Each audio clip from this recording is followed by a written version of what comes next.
ദൈവനാമത്തിന് മഹത്വം ഉണ്ടാകട്ടെ. നമ്മുടെ കർത്താവായ യേശുക്രിസ്തുവിൻ്റെ നാമത്തിൽ എല്ലാവർക്കും എൻ്റെ സ്നേഹവന്ദനം.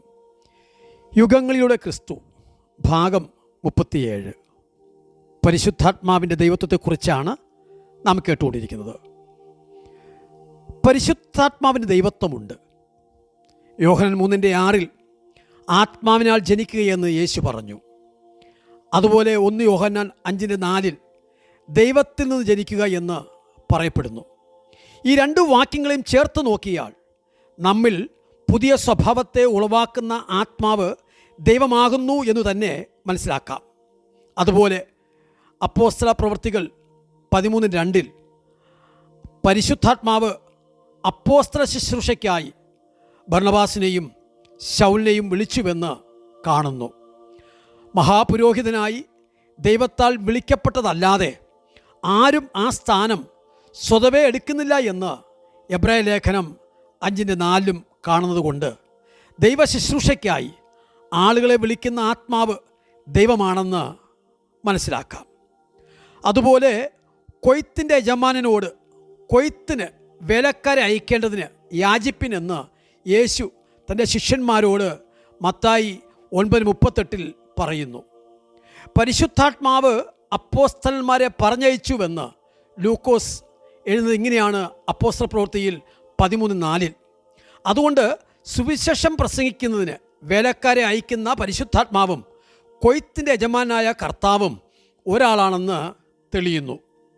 കർത്താവിൻ്റെ ക്രിസ്തുവിനെ കാണും മുമ്പേ മരണം കാണുകയില്ല എന്ന് പരിശുദ്ധാത്മാവിനാൽ ശിമ്യോന് അറിയിപ്പ് ലഭിച്ചിരുന്നു എന്ന് ലൂക്കോസ് 2:26 രേഖപ്പെടുത്തിയിരിക്കുന്നു. അതിങ്ങനെയാണ്: ഇപ്പോൾ നാഥ, തിരുവചനം പോലെ നീ അടിയനെ സമാധാനത്തോടെ വിട്ടയക്കണമെന്നാണ് ശിമ്യോൻ ദൈവത്തെ സ്തുതിച്ചുകൊണ്ട് പറയുന്ന വാക്ക് 2:29.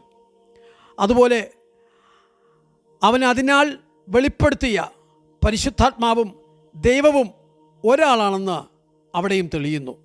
മാത്രമല്ല 1 കൊരിന്ത്യർ 14:25 കാണുക: സത്യത്തിൻ്റെ ആത്മാവ് നിങ്ങളിൽ ഇരിക്കുന്നുവെന്ന് യേശു പറയുന്നു.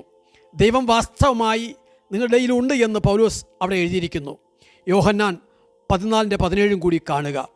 ഇങ്ങനെ വേദവാക്യങ്ങൾ ദൈവശ്വാസ്യമാണെന്ന് 2 തിമോത്തി 3:16 കണ്ടിരിക്കുന്നു.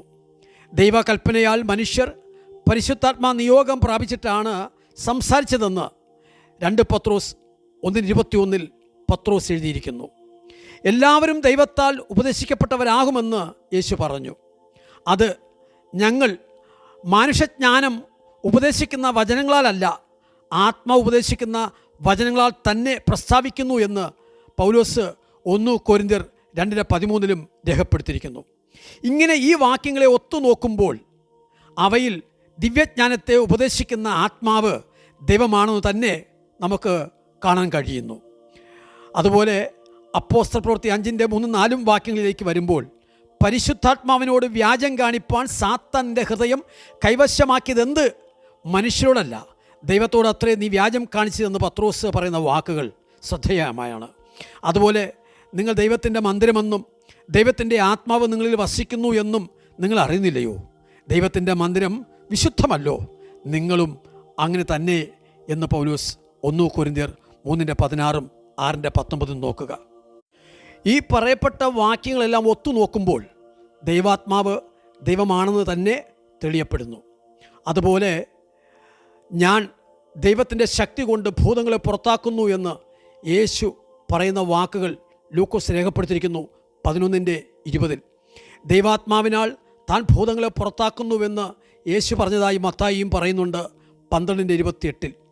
ദൈവമായ കർത്താവ് തൻ്റെ വിശുദ്ധ പ്രവാചകന്മാർ മുഖാന്തരം അരുളി ചെയ്യുന്നുവെന്നും അതുപോലെ പരിശുദ്ധാത്മാവ് യെശയ്യാ പ്രവാചകൻ മുഖാന്തരം പറഞ്ഞിരിക്കുന്നുവെന്നും ലൂക്കോസ് 1:69 അപ്പോസ്തല പ്രവൃത്തി 28:27 നോക്കിക്കാണുക. ഇങ്ങനെ ഈ വാക്യങ്ങളെ പരസ്പരം ഒത്തുനോക്കുമ്പോൾ പരിശുദ്ധാത്മാവ് ആമേൻ ദൈവ സാന്നിധ്യത്തിൻ്റെ നിറവിൽ നാം കാണുകയാണ്. ആമേൻ ദൈവമെന്ന നിലയിൽ തന്നെയാണ് പ്രവർത്തിക്കുന്നുവെന്ന് നമുക്ക് പറയാൻ കഴിയും. മാത്രമല്ല 1 കൊരിന്ത്യർ 12:10 ഇതെല്ലാം പ്രവർത്തിക്കുന്നത് താൻ ഇച്ഛിക്കും പോലെ അവനവന് അതത് വരം പകുത്തു കൊടുക്കുന്ന ഒരേ ആത്മാവ് തന്നെ. തുടർന്ന് അടുത്ത ഭാഗത്തേക്ക് വരാം.